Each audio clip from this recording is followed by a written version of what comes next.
Now that you've created a working master list of learning outcomes for your assignment, it's time to compare them to Bloom's taxonomy of action verbs. You can follow along using the attached PDF below. As you can see, the chart categorizes 6 different levels: remembering, understanding, applying, analyzing, evaluating, and creating.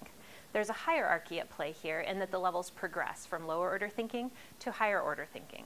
In other words, they're listed from most basic to the most complex ways of demonstrating critical thinking. For each level, Bloom provides a working definition as well as an extensive list of action verbs that correspond to that level of thinking.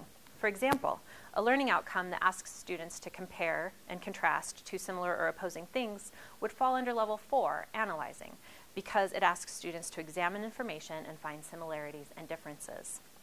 With this in mind, compare the action verbs in your master list with Bloom's taxonomy. Highlight the verbs that you used. Where do they fall? Are those verbs appropriate for your grade level? Are the levels right? Ideally, you should have a mix of the different levels within your learning outcomes so that your students are demonstrating critical thinking in a variety of ways during their research process. Keep in mind, too, that as your students progress through the K12 curriculum, they should be asked to do increasingly more complex critical thinking activities, tasks that would fall under evaluating and creating. How does your master list line up? Make the necessary adjustments before moving on to Lesson 3.